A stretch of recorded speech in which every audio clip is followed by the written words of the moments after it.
a guy said something to me the other day in the park. He said, yeah, there's something wrong with coronavirus. I said, yes, it's all lies. And he said, oh, I thought that said NASA. See, the program is so deep that people only need to see this image and they immediately think NASA. They can't even read the word lies. Isn't that a fantastic analogy as to what's going on? It's a little bit like out of They Live, hey? You want raisins? Do we want some raisins? Hello, everyone.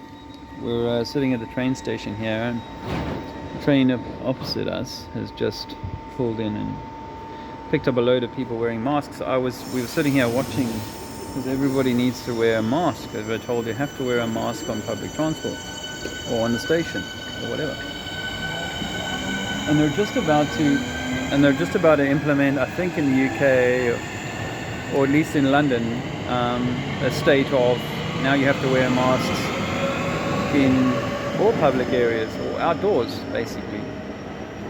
So I was just saying to Andrew, it's interesting how when you like previously would have walked around Docklands or in the city of London itself, and you see all these successful looking suit wearers and people having their restaurant meals and their bubbly champagne and so on. You think, oh, these are all sort of independent souls just going about their lives. I had no idea they were all so brainwashed or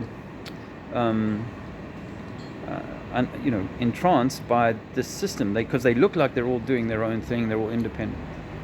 But tell them to wear a mask, and 9.5 out of 10 pretty much seem to be doing that now, and that's like a badge of success for the system, isn't it? Really, showing how incredibly well people are just going to go along with everything, and they are so entranced by everything.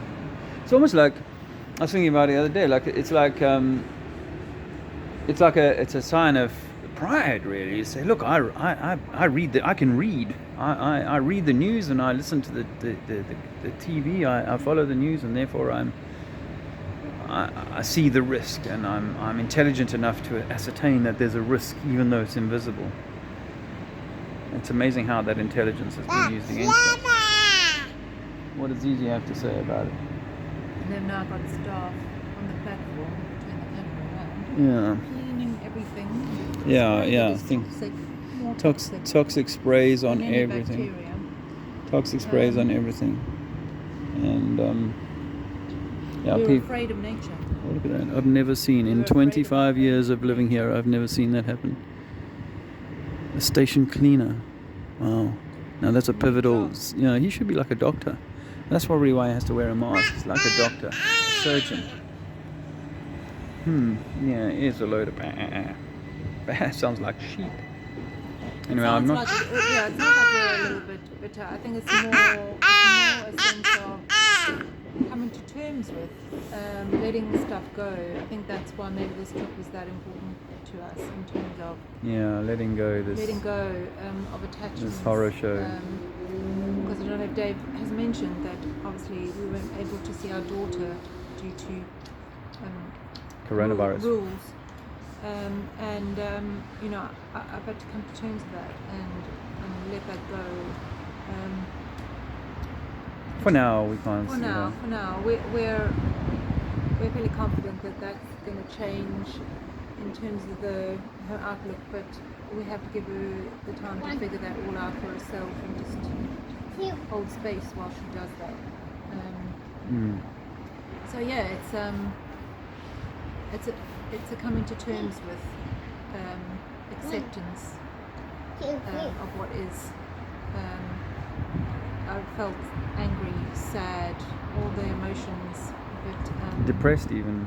Yeah, it's depressing. Yeah. Actually, truthfully, it's freaking depressing. And if you're not depressed by it, you're somehow inured to the you've been somehow, your nerves are being burnt, because this is extremely depressing. Well, there is an awakening perhaps, or an opportunity and so on and so forth, but really, well, it's a grieving. Hey, it's a grieving of what was. I mean, we're back in our familiar place, and I posted something yesterday on our Instagram, the Trinity's Instagram, and wrote, you know, we were visiting familiar places, but somehow different.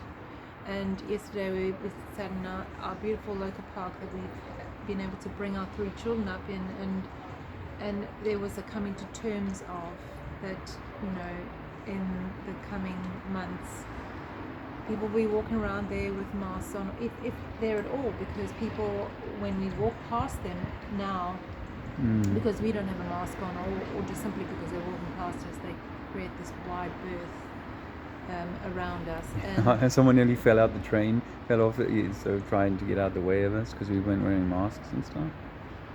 so yeah, it's a coming to terms with, it's a grieving, and we've experienced all the feelings, and I feel quite peaceful today. I mean, I still have my moments where I look someone in the eye who's got a mask on, and I'm sad. And I'm angry, and I'm, you know, all those things when I see them. But you know, I know that actually, if I'm to be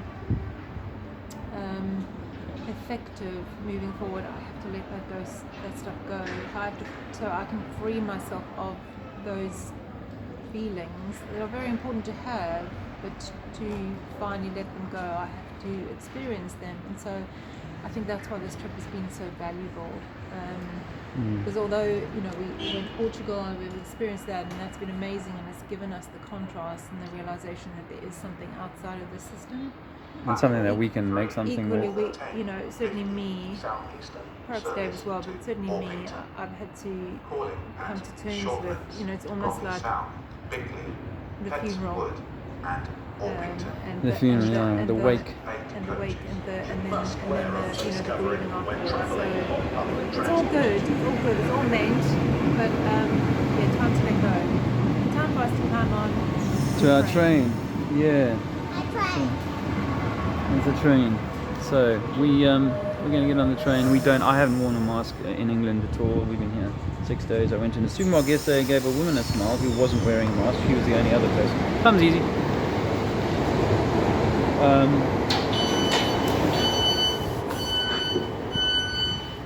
But yeah, it does make me feel a little bit like, oh, I need to rush in and out, because I'm not looking forward to someone giving me a hard time about it, you know. I mean, obviously I'm willing to say I have an exemption, but really, that's okay, you know. As courageous as you might be for going without a mask, it's like we're having to excuse ourselves to live in normal society. More raisins. Yeah. Okay. Did you say please? Please. All right, we're learning very good manners, this boy is. To say please. Yum yum. Hum. Raisins go down the food chute. Anyway, okay. Well, we'll say goodbye for now. Yeah. And we'll see you all later. Yeah. Say bye bye. Bye bye, friends. Bye bye. Bye bye. And try and find your way out, and send forth. If you can, get out, friend. Any of you should be getting out. If you can get out, you can find a way to minimize this horror show for yourself and those around you. Yeah. It obviously isn't going to be as comfortable for most of us when we jump off, but get swimming. The sooner you swim, the fitter you'll be. Later.